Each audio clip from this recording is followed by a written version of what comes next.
Welcome to Negotiation with Alice, your negotiation podcast. Everything that you do where you need to get on the same page with someone else is a negotiation. So whether you have to negotiate a contract with someone, or you simply need your boss to sign off on that program that you'd like to implement, or you want to figure out how to rebalance the chore structure in your home, or talk about what vacation you want to go on. All of these things are negotiations. So in my podcast, we go over both personal and professional conversations, which all are considered negotiation, and I will give you tips on how to come out ahead. Welcome to the show. Hello to my listeners. Welcome to Negotiation with Alice. Today I have a fabulous guest here with us. Ashok Bhattacharya is here, and we've been, friends for a long time. We met in a networking group, and I'm super excited to have Ashok here because we're going to talk about something super amazing. Hi, Ashok. Hi, Alice. Thank you so much for having me on this podcast. It's not just an opportunity for us, but it's an opportunity for our audience to be able to learn more about something that I've been obsessed with since I was 8 years of age, which is empathy. And I am the founder of the Empathy Clinic. I've been working in the empathy sector for about 40 years now. I use it in my psychotherapeutic work with my patients because I'm a psychiatrist, but I'm much more of a psychotherapist. And to me, empathy expands possibilities in all the relationships that we have, including our relationship with ourselves. I'll leave it for there. Wonderful. Thank you so much. And today what I wanted to sort of have us discuss is the role of empathy in negotiations and how that can either be helpful or detrimental. Maybe like lack of empathy would be detrimental. And I would love to just do a deep dive into that today, Ashok. If you can like start us off and sort of like your thoughts on like where does empathy play a role in negotiation? Well, I'm going to start off with a fairly strong statement that I hope doesn't upset anybody in the audience. Negotiation doesn't start unless you have at least a safe place. And safety doesn't have to be absolute, but it has to be there enough so people can bring what's in here or in their mind to the table of negotiation. And that starts with a safe place. And we all have examples of watching negotiations happen that start from an unsafe place and how poorly it goes. The purpose of empathy is to gather information from the person you're talking to or the experience, but let's just make it between two people for this conversation, and for them to receive information from you from that other side.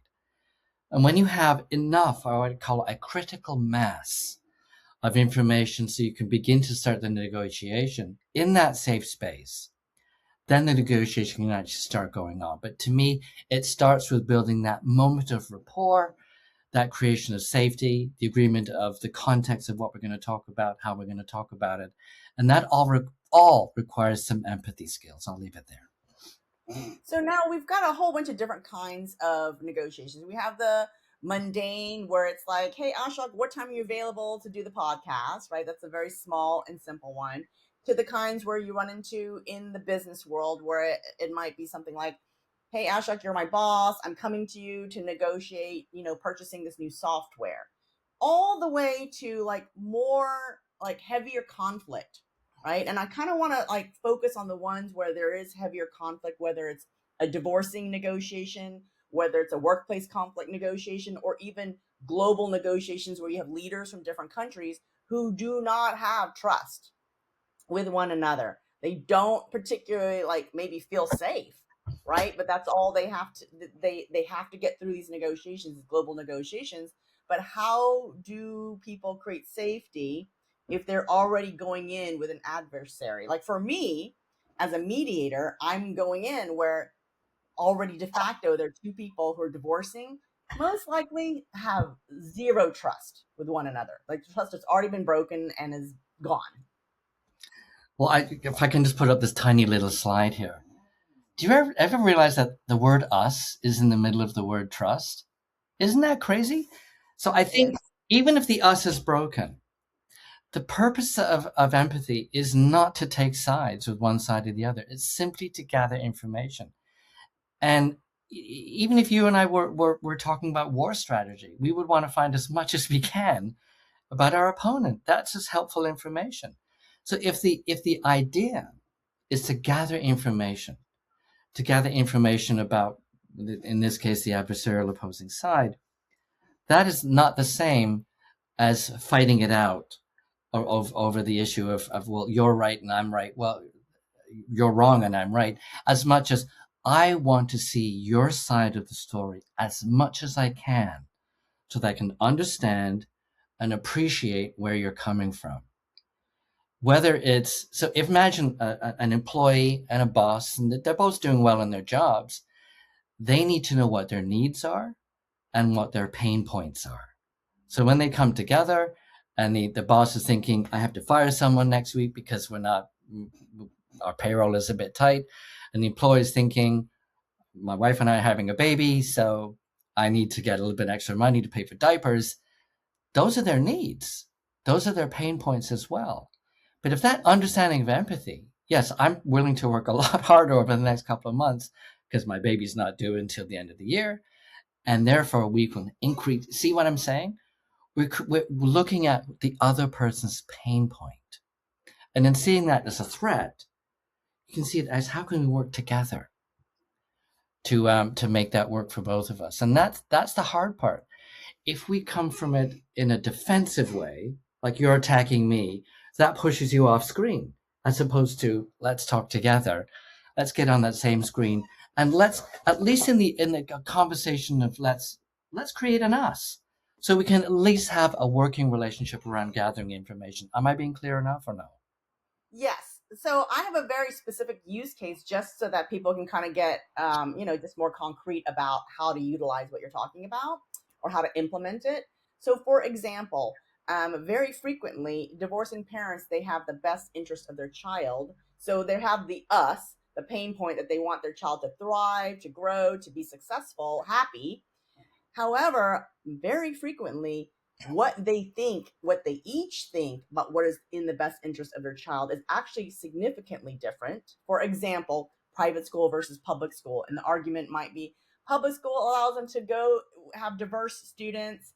They are going close to home, so they're not spending a lot of time commuting, and it gives them opportunities to have friends from diverse backgrounds, right? Versus private school, they might say, well, we want to pay this money because this is an elite institution. It will get them into the Ivy League schools, and who cares about the hour traffic that they're sitting in, because it's all for them to get to these like fabulous colleges later on, right? So the interest is the same, but the way to get there ends up being like significantly different. So in that particular case, like sort of how can we implement the us and the empathy if the way to get to the us is actually diverging? Well, I think that's a really interesting example of what I call the horizontal child.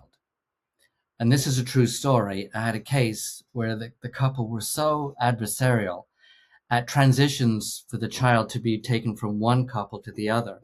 One was holding onto the legs and the other one was holding onto the arms, and the kid was horizontal. This is my weekend, this is your weekend, this is my weekend. And the poor kid, that That's kid, horrible. it beyond is incomprehensible, unconscionable. But I think when couples actually stand back from the fight they're having and look at the same story on a fact by fact, moment to moment basis. So I'm not a mediator, so please forgive any ignorance I have in the area.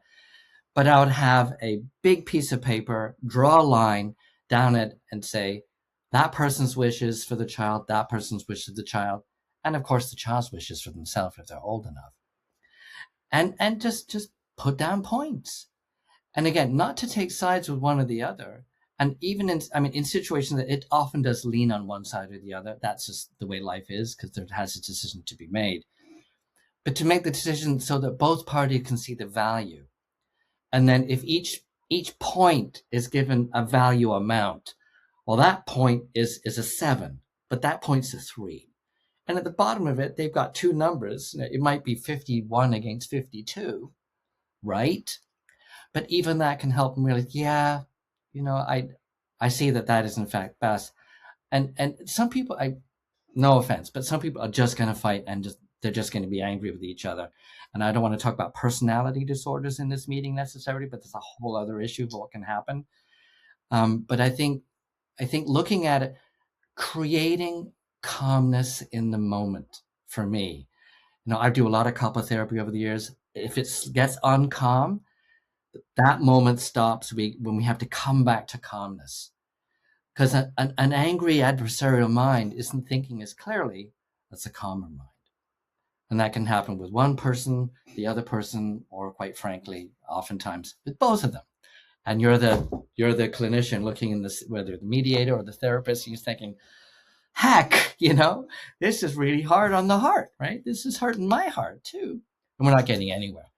So I think I'm probably just broken record here. It's the same idea of just getting that information calmly as possible, logging it out, rating each point, so that then the paper is telling you what the answer is and not this fight that we're having with each other. So that brings me to a really good question here. So what I'm hearing is that if people are upset or in a negative emotional space, then empathy is probably going to be out of reach. Is that right? No. Okay. I think what's really fascinating about empathy is how if you create the right space for it, it actually begins to happen. And I have an office where I can look out the window and see couples leaving. And I've had couples coming into my office in such a bad mood, just had a fight, yelling and screaming at each other for 20 minutes. I stop it. I'm a little forceful when it comes to therapy sometimes on negative toxic emotions, right? Especially in that. I stop it. And a simple question, what do you think your partner's feeling right now? What do you think your partner's feeling? And I actually have a very simple color scheme that I use called colorpathy. And it's simply red is mad, blue is sad, green is glad, and yellow is afraid or frad. And so I say, what color do you feel your partner's right now? Well, I think they're real red. Well, do you want to check in? Actually, I'm blue. I'm feeling sad. And you do 5 minutes of doing that. And now they're empathizing with each other. And the tonality of the experience changes. And then we talk for a bit more. Session's over. I'm looking out the window. They're holding hands. Or they're figuring out what coffee shop they're going to go to continue a conversation that's productive. That happens about 80% of the time. So it sounds like even when there isn't necessarily calmness or even trust, that the empathy is sort of still there, and the desire for empathy is still there. And so in your particular case, it takes you coming in saying, hey, hold up, let's sort of like check in with ourselves and let's check in with someone else. And I think that's fantastic. I love that model. And so for other people, here's a question. So then it sounds also like that creates that safety again. Is that right? Where they can start to empathize with one another? Yeah, we need to say something just for the audience here. You don't have to like the person you're empathizing with. That's you don't have really to like them. You cannot like them. You can be so mad at them. You can say, I don't like you. I love you, but I don't like you. I hear that all the time in my office.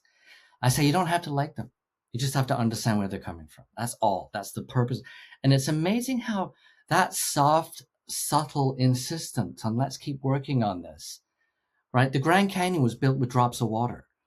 So you know that just if you're steady and calm as the person in the room with them as well, modeling that calm, how frequent you can turn that around. I don't have to like him, right? But or her. I just have to understand where they're coming from. That creates that tonality. And I remember we think that if someone's in a mood, they can't get out of that mood because they're stuck in that mood. That is dead wrong. right.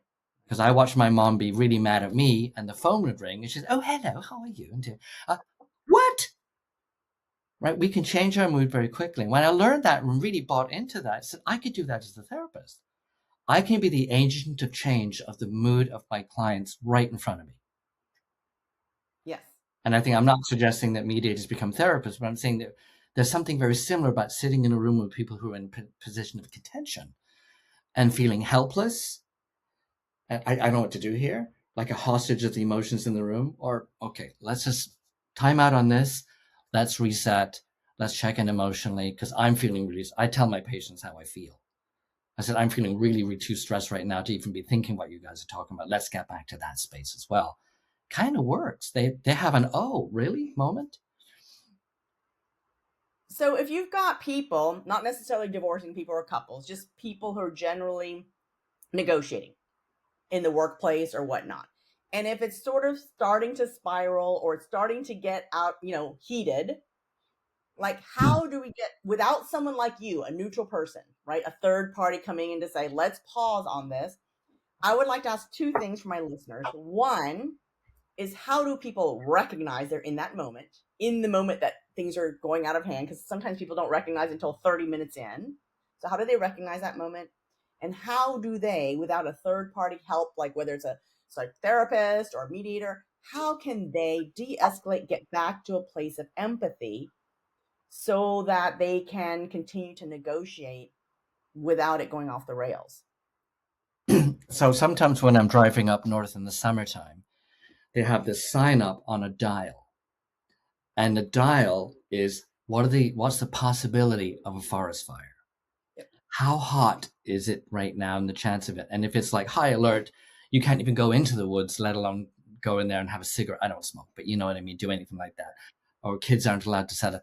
So what I do with my clients at the beginning of a meeting is I draw the dial and I say, where are you right now? I'm pretty cool. I'm a little bit nervous about this one. I'm pretty cool. And where are you? Same thing.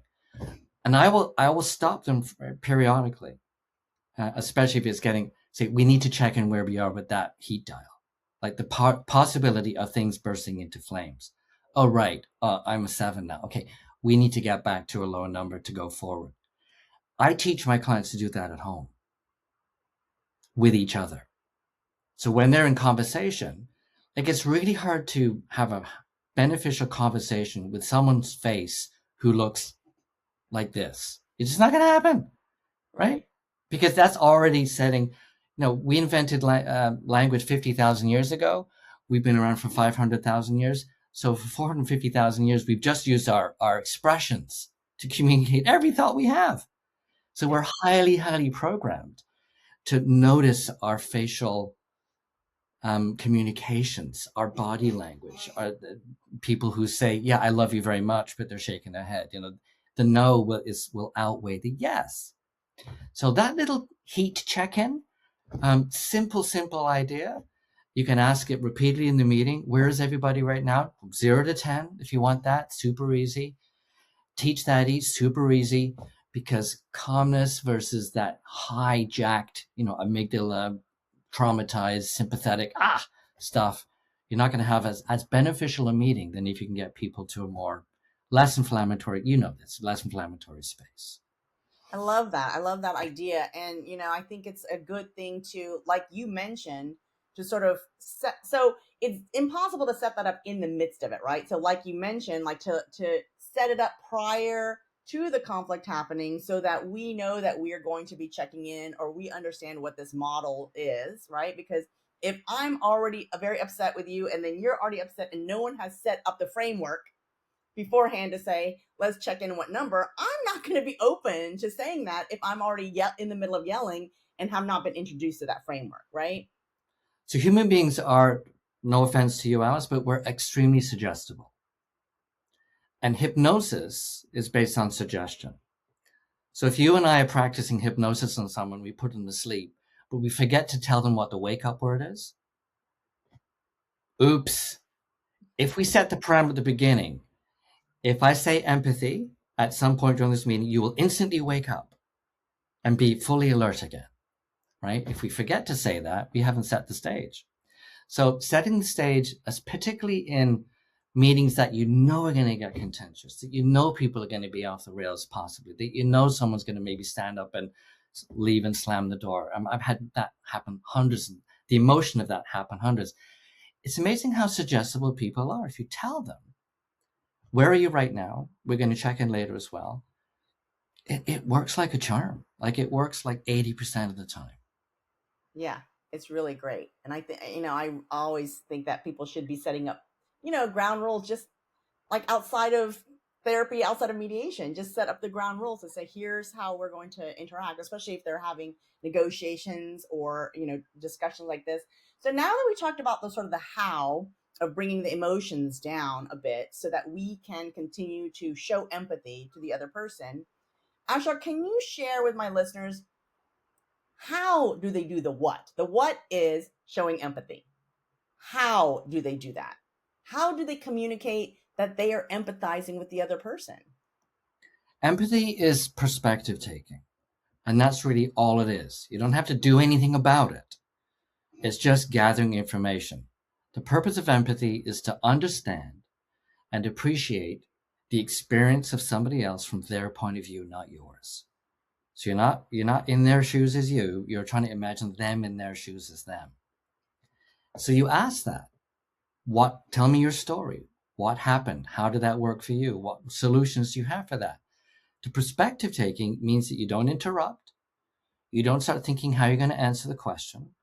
You don't start chattering in your mind about what you had for lunch that day. You lean in with your ears and your eyes, and if you're lucky, with your heart, right? And so you're listening with your whole self. And a person can tell if you're listening with your whole self, or if you're distracted, or if you're on your cell phone, and that kind of, oh my gosh. So it's whole self listening. And as the person's talking, you're absorbing it as if you're going to have to make a movie about it later on, which means you're casting the players, the setting, the scenery, the lighting, the everything, the music. And that's what I do when people talk to me. I'm making movies in my mind.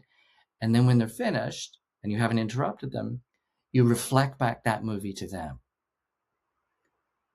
Is it correct that when you were saying this is my takeaway from what you said?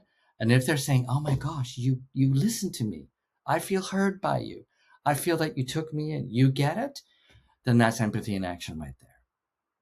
Empathy in action. Now, I know that a lot of people are a little bit nervous or gun shy to just label emotions. So, talk a little bit about how, when you're doing this reflecting back the story, how important or unimportant or necessary is it to reflect back emotions that you've felt or like intuited from the other person when they were telling their story? Because sometimes people say, "Oh, I don't want to put any words in that person's mouth," and so if no emotional words comes out of the other person's mouth, there's nothing reflected back to the other side. Well, I'm a therapist, so I'm going to answer that question probably slightly differently. So I'm two things. I'm very fragile and I'm very vulnerable. And I use that kind of all the time, actually. So there's a phrase that people use when they're talking to people who are describing something that I think is incorrect. Oh my gosh, you must have felt, and then fill in the blank, whatever it was. That word must implies that if they didn't feel that, there's something wrong with how they reacted in that situation. So I avoid saying, you must have felt. And what I think is more empathic is to say, oh my gosh, I couldn't even imagine if I was in that situation, it might have been very difficult, but I'm really interested in how you felt in that situation from your perspective. That's a bit more wordy, but it doesn't tell them how they had to feel, and it's asking to listen and sharing that you appreciated the size of what they shared with you, the emotional size of it. You cannot assume that even if you had exactly the same story happen to you, that you felt it in the same way that somebody else did. So empathy can reflect a bit of emotion. Wow, that was really stressful. My heart's still jumping from what you said, but can you tell me how it felt from your perspective? And that allows the person to elaborate on their perception of it. And guess what happens? It makes it easy to open that space up because you've shared a little bit of vulnerability. Not that people in your profession need to do that, but heck, we're all human beings, right? We're all very vulnerable, and then it models that vulnerability to your client. Yep. Now, I noticed that a lot of times when I talk about vulnerability, especially in the workplace, people feel really, they interpret the word vulnerability in the workplace as a certain way, that it means that you're going to tell your coworkers, I'm depressed, I'm sad. And so they're like, well, I don't feel, so I know what I would say in that instance, but I'm curious what you would say when people say, well, I don't know about this word vulnerability, Ash. Like, I don't want to go to work and feel vulnerable in front of my coworkers or my boss. Like, what would you say to them?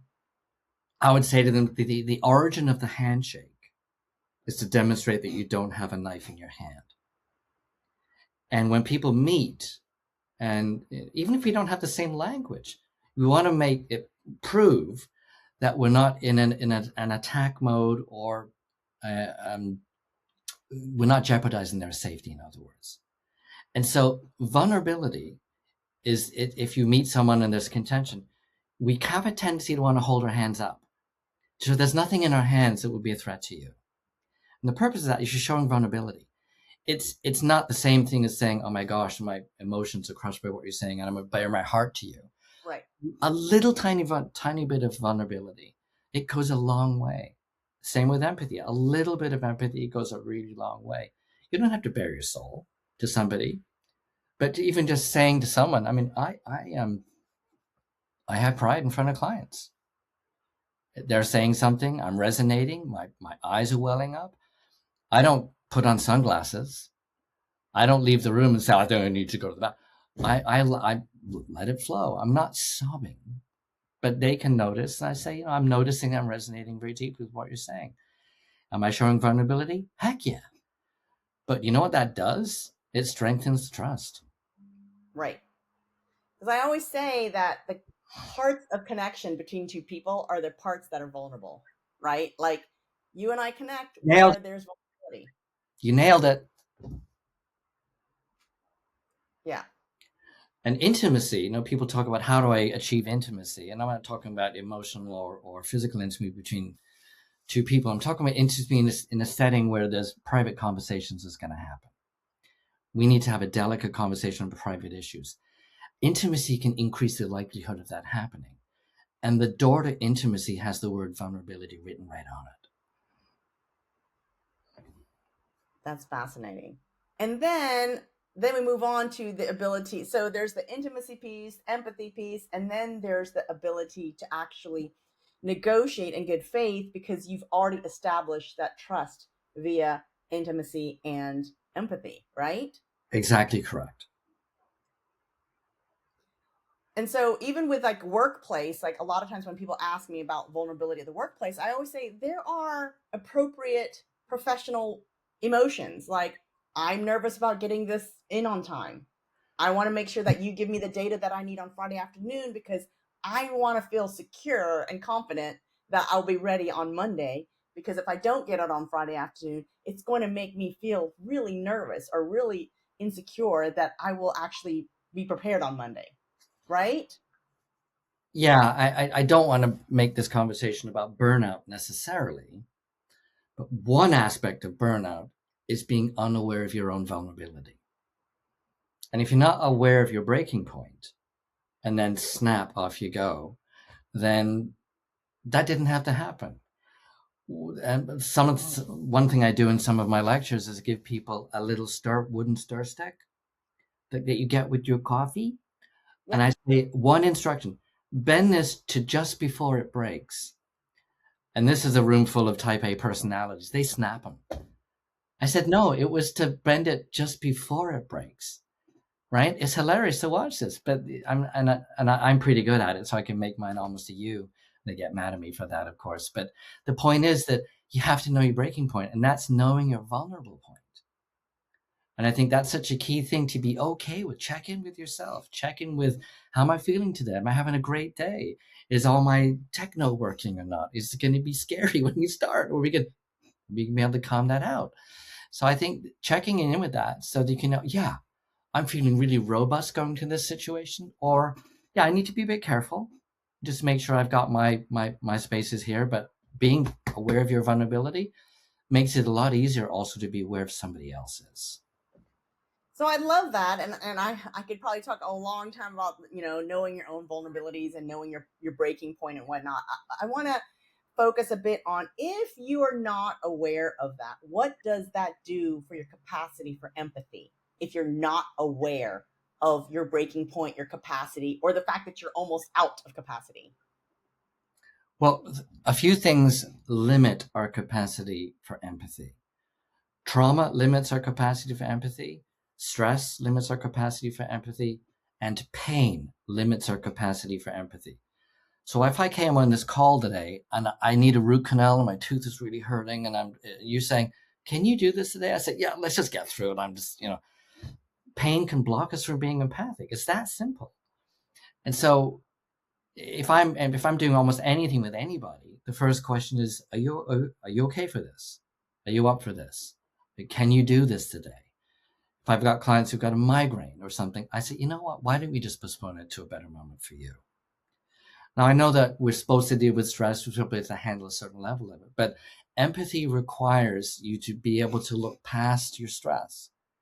If I have a physical pain and I've got to empathize with someone, I have to put that over there. And what's fascinating to me as a person, because I'm a bit sensitive, what's fascinating is if I'm feeling a bit off, like if I have a little cold or something, I forget about it completely when I'm empathizing. Interesting. And then when I'm not empathizing, oh, okay, I'm back to that again. It's interesting how we have this other space that we can get into and then come to this new space, and we're and then you kind of, and then come you back into that. Okay, right. I just think it's kind of like co-consciousness that we can have, but I practice empathy at such a level that I kind of put myself off screen.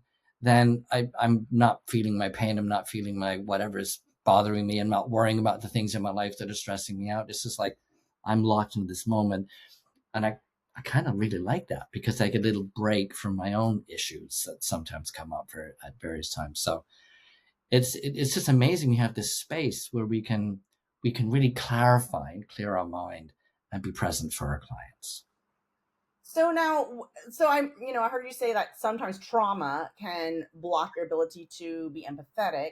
So can you be more specific? Does that mean that if I've had trauma in the past, does it mean that if I have unresolved trauma, does it mean that if I'm being triggered? What exactly does that mean? It means a lot of things, and I could definitely spend a long time talking about this. So post-traumatic stress is defined by a trauma that is beyond the normal human experience. And when people are traumatized, they have the trauma, and then they have the thought of, oh, who can I share this with? And will people appreciate the size of this experience? If it's a shame-based trauma, like an assault, especially a sexual assault, you often don't want to tell anyone, because not only might they not be appreciated, they might be accused of, well, you kind of had it coming kind of a thing. So trauma can do that. The other thing is that if someone has been traumatized and somebody else has a similar fact trauma, they may be less likely to empathize with that person. You think they'd be more likely, but that actually might be less likely.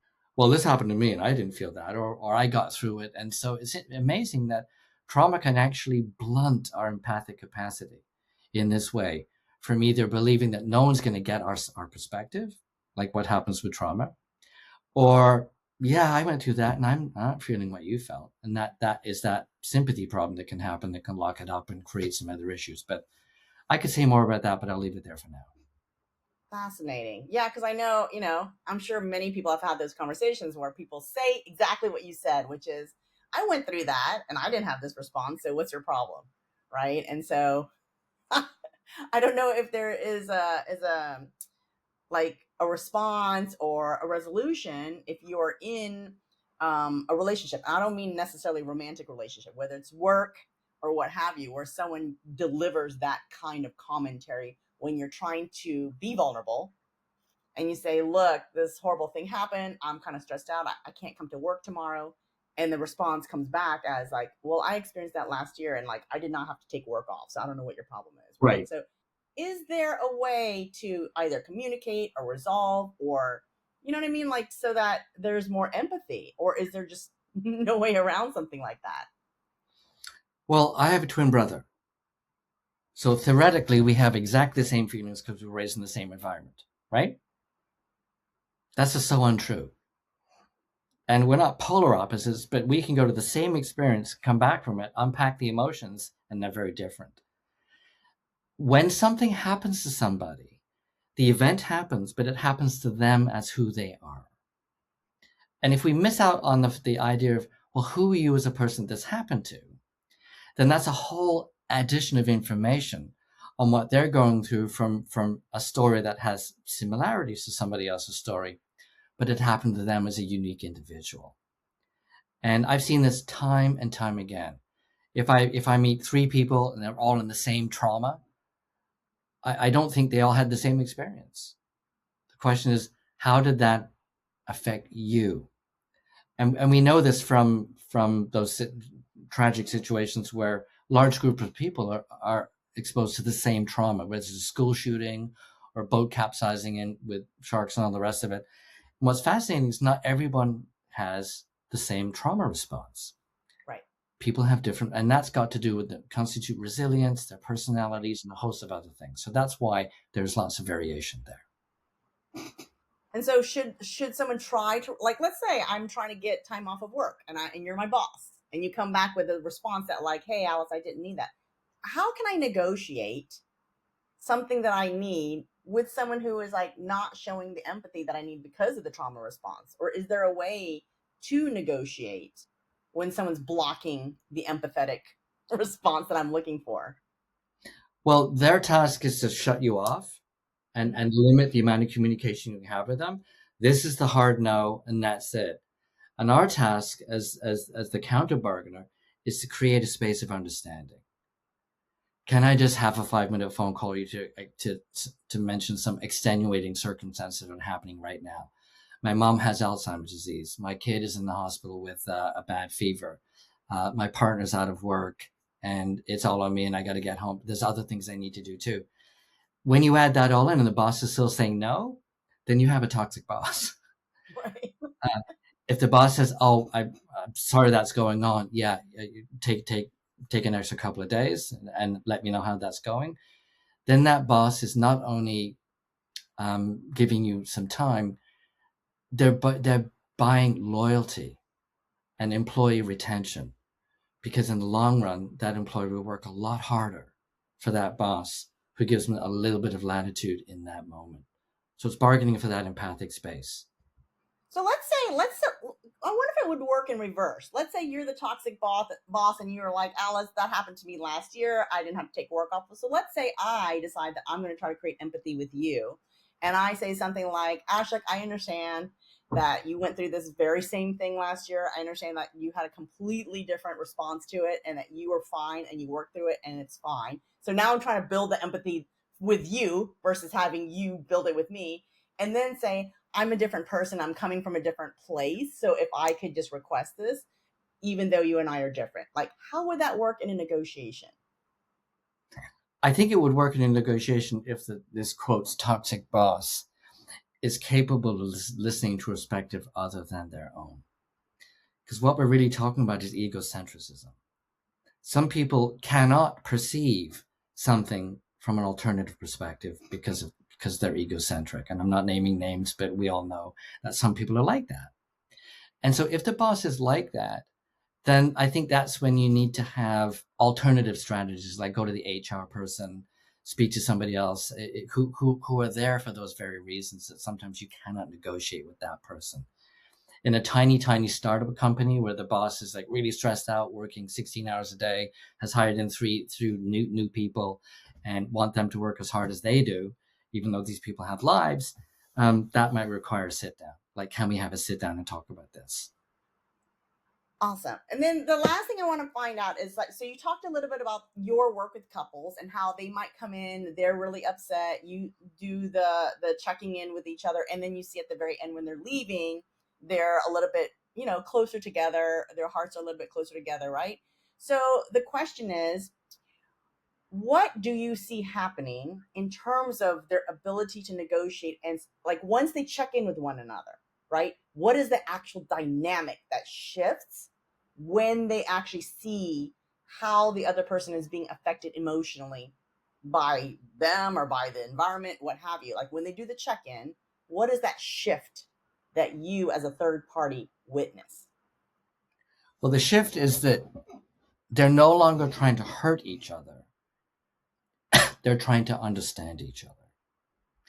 And I've had cases where there's mudslinging back and forth. And instead of understanding, you threw this mud on me, it's what is mud I'm throwing on you? And if the other person does the same thing, what mud am I throwing on you? Then the mud disappears. I mean, I know I'm being a little idealistic with this, but I think that's a much better process to work towards.